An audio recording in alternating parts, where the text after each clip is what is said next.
My red flags in women. Any women 26 or above, and I'll explain all these in a second. Women with tattoos, and if a woman is covered in tattoos to the degree where she is looking like the 10th Street underpass in downtown Calgary, no, sir. Waiter check, please. Single moms, I don't even need to say it. I don't want somebody else's used kids.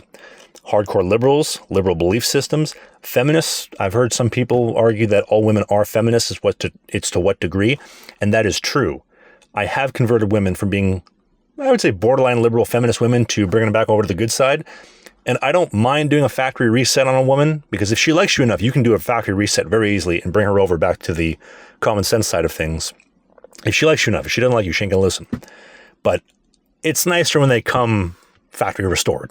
Does that make sense? And coming back to the women 26 and above, doing a factory reset to get a woman back to the common sense side of kids, family, etc., traditional values at 28 is a whole lot more work than her just coming pre-installed at 21 with those belief systems, which is why I say 26 and above is a no-go zone for serious contention or serious relationships. Career-focused women, if a woman is career-focused, she will never want to be the mother to the children, and I'll tell you why. In this world of masculine, high testosterone women, and low-T, soy-loving, tofu-consuming men, women are career women, and they are driven, and they drive in the relationship. And if a woman is career-focused, she's going to be in the driver's seat and unable to tend to the kids. I heard a woman one time say, she was talking to her mom, and she was calling her mom. Her mom was like, listen, Canada's a shithole. I'm planning my exit. And she's like, that is so selfish. Who's going to help me raise my kids? You. You're going to raise your kids? She raised your dumbass. Now you got to raise your kids, right? If a woman, but this was also a very career-focused woman. And if a woman is career-focused, she will never be able to fully attend to the children the way that she probably wants to and is supposed to. And these career women are usually in their late 20s, early 30s, and they've wasted their entire 20s on dumb stuff, which we can get to in a moment. And so that's just not really in my wheelhouse. Women that make bad choices, and that includes endless partying, drinking, nothing but a pile of debt to show for, collecting cats or corgis, and no shade to the corgis. I do love corgis, and I will have a pack of corgis, probably 4 to 6 with tails in a big backyard at one point in time. But it's interesting with the dogs thing, because I have noticed that women that have like medium to small dogs, they have like a strong burning desire for children. And it doesn't matter whose children, it's just somebody's children. And they haven't, for whatever reason, either they've blown up relationships and haven't had the chance to have kids, or whatever bad choices they've made. And they will get the medium to small sized dogs as a replacement for the kids, I've noticed.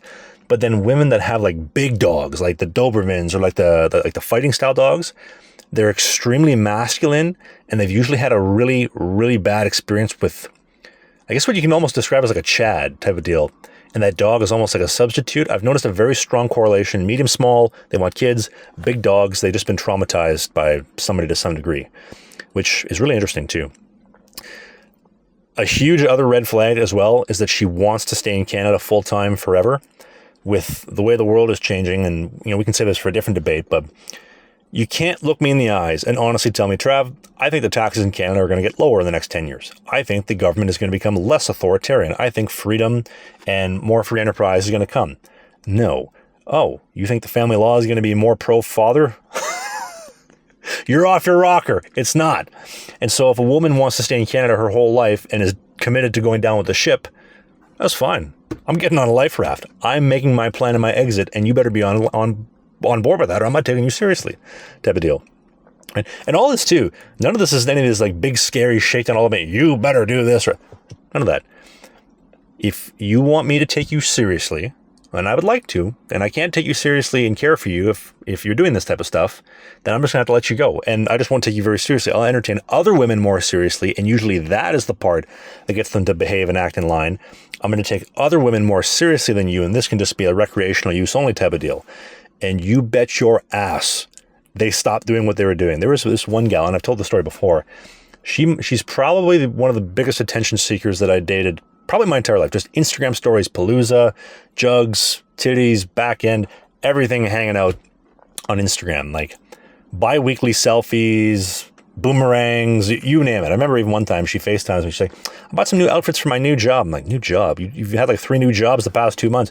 Well, what do you think of these outfits? And they're like button-down shirts. And I said, you going to be showing cleavage at your new job? No. Next day, there's an Instagram story. Boom, jugs right over the keyboard. And so I ended up basically telling her one day, I said, you know what? If you want me to take you seriously, you need to stop doing that. And if you're not going to do that, I'm just not going to take you seriously. And this was also prompted by her asking, basically, like, where are things headed? Where are things going? Right? I've been seeing you for about a month or so, and you better not be sleeping with other women. And I said, well, listen, if you want me to take you seriously, this has to stop. That's a great point to get her back in line and get her back on the programming, because why would you ever take a woman seriously that is constantly looking for attention on social media? I remember this one model, and again, I don't want to come across like I'm some Chet. I date average women. I date 5s and 6s. 7+, I just can't get the behavior that I want. It's just a nightmare. The juice ain't worth the squeeze, so I've just kind of let that be. And there's nothing wrong with dating average women. Average women, I've had a fantastic experience with. But this one gal, she was a model, and she was telling me, she's like, you can never date a model. And I said, you were a model for the last like 5-6 years. She's like, I know, we just love attention. You'll never be able to fill that cup of attention. I'm like, what the hell? Why are you telling me this? Right? This is insane. And to a degree, I would argue she told me that because she liked me enough to confess the truth. I also noticed, and